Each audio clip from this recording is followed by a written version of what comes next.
है वो एपी है या नहीं, ये कैसे पता करें, ये है आपका सबसे पहला काम। ठीक है, देखो जैसे मैं लिखा 2 5 7 8 10 dot dot dot dot dot. ठीक है, तो देखो आपको क्या करना है, इन दोनों के टर्म्स के बीच का डिफरेंस देखो कितना है, 3 है, इन दोनों के में 2 है, इन दोनों में 1 है, तो ये आपकी एपी नहीं है।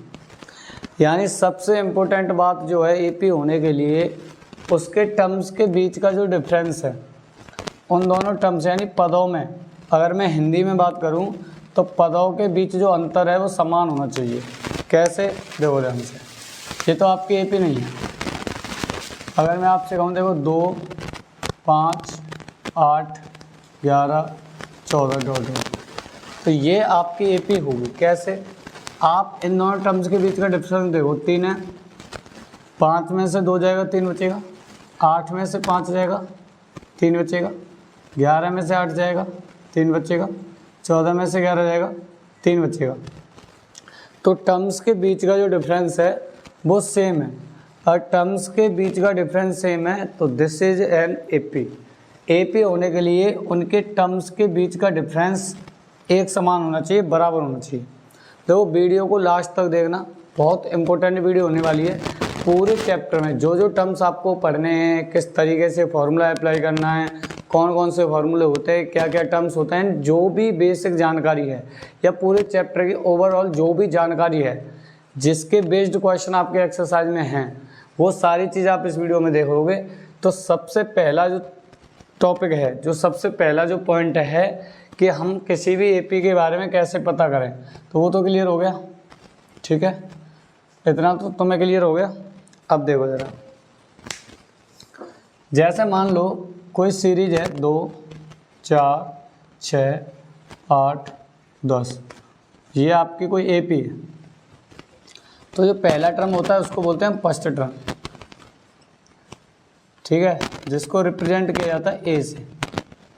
फर्स्ट टर्म को, किसी भी एपी के फर्स्ट टर्म को ए से रिप्रेजेंट करते हैं। ए उसका सिंबल है उसको दर्शाने का, ए से रिप्रेजेंट किया जाता है, जिसको आप पहला पद या प्रथम पद के नाम से जानते हो, हिंदी में जैसे आप प्रथम पद के नाम से जानते हो। ठीक है, इन टर्म्स के बीच का जो डिफरेंस है उससे बोला जाता है कॉमन डिफरेंस। कॉमन डिफरेंस, सार्वंत्र बोलते हो आप हिंदी में, कॉमन डिफरेंस। और इसे डी से रिप्रेजेंट किया जाता है। और ये निकलता कैसे है, दूसरे टर्म्स में से पहले वाले को माइनस कर लो, यानी a2 माइनस a1 करोगे तो डिफरेंस आ जाएगा। हमेशा डिफरेंस निकालने के लिए पीछे वाले टर्म से आगे वाला टर्म माइनस करना होता है। पीछे वाले टर्म से आगे वाले टर्म को माइनस करना है कहीं से भी। 8 में से 6 कर दो, चाहे 10 में से 8 कर दो, 6 में से 4 कर दो, 4 में से 2 कर दो, कहीं से भी 2 टर्म उठाओ, पीछे वाले में से आगे वाले को माइनस कर दो। उससे क्या फ़ायदा होगा, आपका कॉमन डिफरेंस निकल के आ जाएगा, जिससे आप सार्वंतर बोलते हो। कॉमन डिफरेंस आ जाएगा जिससे आप डी से रिप्रेजेंट करते हो। ठीक है, फर्स्ट टर्म ए हो गया, कॉमन डिफरेंस डी हो गया। यही सबसे ज़रूरी है पूरी एपी में। अगर आपके पास फर्स्ट टर्म है और कॉमन डिफरेंस है तो आप एपी के अंदर कोई भी चीज़ निकाल सकते हो। सबसे ज़्यादा जो इम्पोर्टेंट है वो फर्स्ट टर्म यानी ए, कॉमन डिफरेंस यानी कि डी। तो फर्स्ट टर्म तो सीरीज का पहला टर्म ही होता है, इतनी सी बात सबको क्लियर है। कॉमन डिफरेंस डी निकालना है तो पिछले वाले टर्म से आगे वाला टर्म माइनस कर देंगे, कॉमन डिफरेंस आ जाएगा। इतनी सी बात क्लियर है ना आपको। आइए थोड़ा आगे चलते हैं।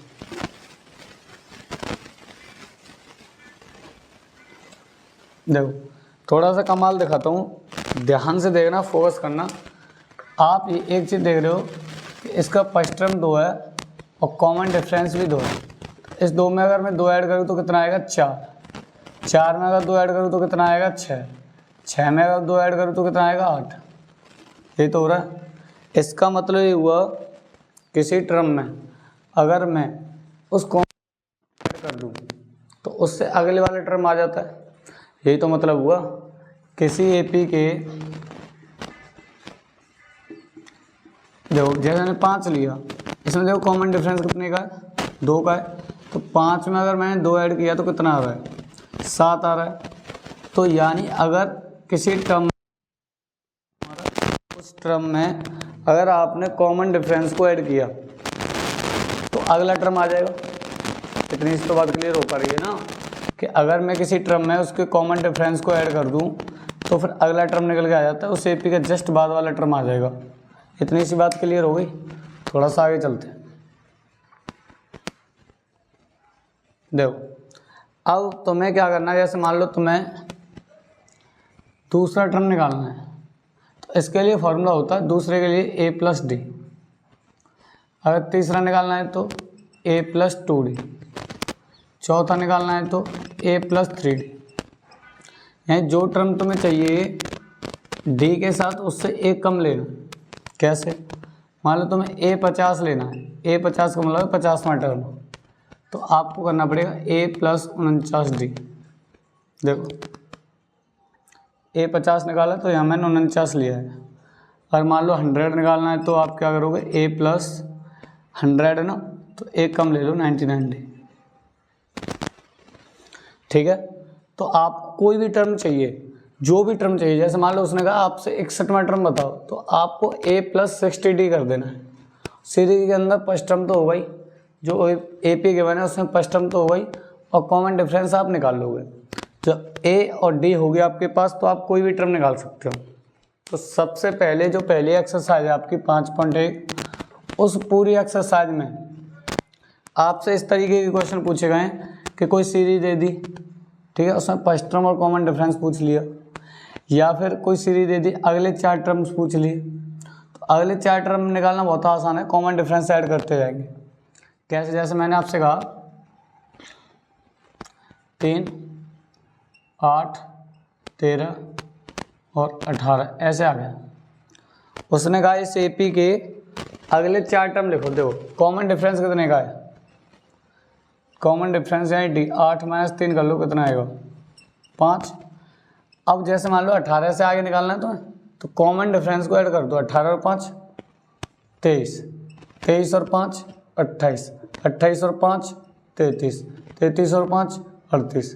तो अगले 4 टर्म से ये आ गए आपके। यानी अगर हम कॉमन डिफरेंस निकाल लें और उस कॉमन डिफरेंस को ऐड करते जाएं आगे, तो क्या होगा, फिर आपके अगले टर्म्स आ जाएंगे सीरीज के। तो पहले वाली जो एक्सरसाइज है उसमें आप लोगों से या तो कॉमन डिफरेंस पूछा है, या फर्स्ट टर्म पूछा है, या अगले टर्म से निकलवा लिए 3-4 जो भी। इस तरीके के क्वेश्चन पूछे हैं आपसे। ठीक है, थोड़ा सा और 1-2 फार्मूला बता देता हूँ इस चैप्टर का। जैसे देखो फार्मूला होता है a n equal a plus n minus 1 into d. एक तो ये फार्मूला है। और तुम्हें जो टर्म चाहिए, जैसे मान लो तुम्हें कोई सीरीज दे रखी है 7, 9, 11, 13, 15, 17 इस तरीके से।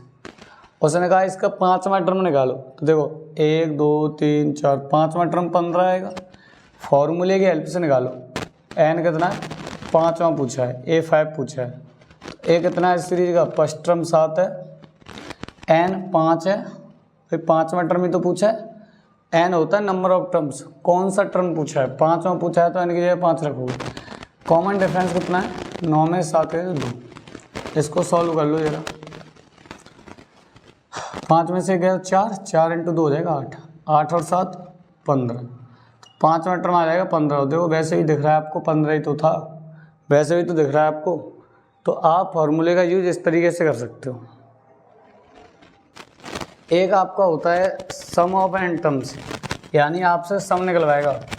सम यानी जोड़, सम ऑफ एन टर्म्स, जिसे आप एस एन से रिप्रेजेंट करते हो। और ये होता है formula n/2 2a plus n minus 1 into D.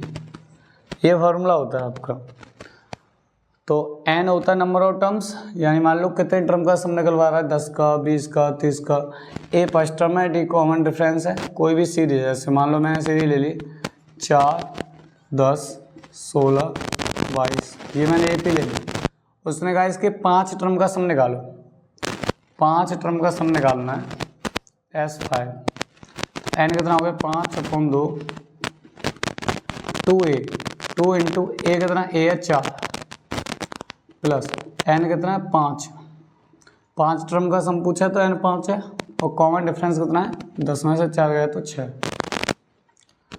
तो 5/2 4 × 2 कितना हो जाएगा 8, 5 में से गया 4, 4 × 6 करोगे 24, तो 24 और 8 32, 2 से काटो 16 बार, 16 × 5 कर दो 80 आ जाएगा। ठीक है, 80 आ जाएगा सम।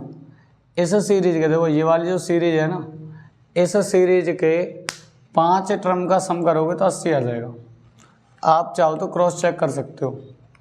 तो 4 + 10 + 16 + 22 और अगला क्या होगा +28। इसका सम देखो 4 और 6, 10 और 2 12 8 20 की 0, 2 कैरी हो गया, 1 और 1 2 और 2 4 और 2 6 और 2 कैरी 8। देख लो 80 आ रहा था। ऐसे अगर हमने फार्मूले से किया तब भी 80 आ रहा है। तो इस पूरे चैप्टर में बस आपको 2-3 फार्मूले याद रखने हैं, उसी के बेस पे क्वेश्चन आएंगे एक्सरसाइज में। तो वीडियो अगर आपको पसंद आई है तो इस वीडियो को लाइक करें, दोस्तों के साथ शेयर करें। आगे हम एक्सरसाइज में जितने भी क्वेश्चन हैं उनके वीडियो लेकर आऊँगा, तो चैनल को सब्सक्राइब कर लें जिससे कि नोटिफिकेशन आपके पास आ जाए। जिस भी एक्सरसाइज का जो भी कोई क्वेश्चन होगा वो जब भी मैं उस क्वेश्चन की वीडियो बनाऊंगा अपलोड होगी तो आपके पास सबसे पहले नोटिफिकेशन आएगी। तो सब्सक्राइब करके बेल नोटिफिकेशन जो होती है उसे आप ऑन कर लें। मिलते हैं नेक्स्ट वीडियो में।